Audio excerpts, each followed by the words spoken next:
নমস্কাৰ বন্ধু বান্ধৱীসকল, আপোনালোকৰ খবৰ ভালনে? মোৰ বাৰু ভালে। কেইদিনমান কামৰ ব্যস্ততাৰ কাৰণে ঘৰতে আছোঁ, ক'তো ওলাব পৰা নাই।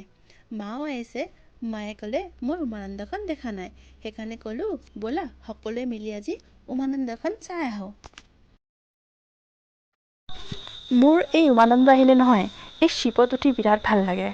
এই আকৌ বহি ভাল নালাগে, এই ওপৰত উঠি থিয় হৈ একেবাৰে সৰু বাচ্ছাৰ নিচিনা একদম বতাহ খাই একদম যাব বিৰাট ভাল লাগে।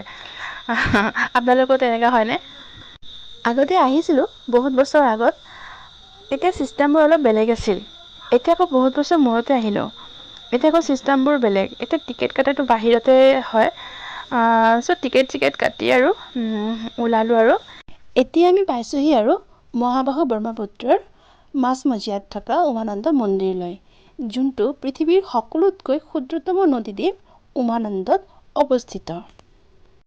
আমাৰ পৌৰাণিক কাহিনী মতে উমানন্দ হৈছে উমা যোগ আনন্দ, অৰ্থাৎ উমা হৈছে ভগৱান শিৱৰ পত্নী পাৰ্বতী আৰু আনন্দ হৈছে সুখ, অৰ্থাৎ ভগৱান শিৱই তেওঁৰ স্ত্ৰী পাৰ্বতীক সুখ দিবৰ বাবে এই ক্ষুদ্ৰতম নদীদ্বীপটোৰ সৃষ্টি কৰিছিল।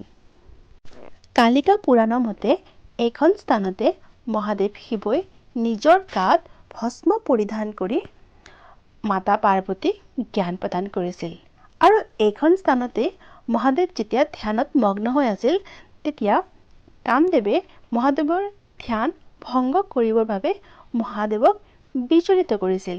সেয়ে মহাদেৱৰ খঙৰ প্ৰকোপত কামদেৱ জ্বলি এইখন স্থানতে ভস্ম হৈছিল। সেইকাৰণে এইখন স্থানক ভস্মকুট নামেও জনা যায়। যিয়ে নহওক, ইয়াৰ চাৰিওকাষৰ প্ৰাকৃতিক পৰিৱেশ অতি মনোমোহা। আমি ভগৱানক আমাৰ শ্ৰদ্ধা নিবেদন কৰিলোঁ আৰু ভগৱানক সেৱা জনাই আমি অলপ চাৰিওকাষৰ প্ৰাকৃতিক পৰিৱেশ চালোঁ। আৰু ইয়াতে যে চেয়াৰবিলাক বনোৱা আছে ন, তাতে বহি ব্ৰহ্মপুত্ৰখন চাবলৈ বিৰাট ধুনীয়া। আজিৰ কাৰণে এইখিনিয়ে। সকলোৱে ভালে থাকক, ভাল লাগিলে ফ'ল' কৰি দিব।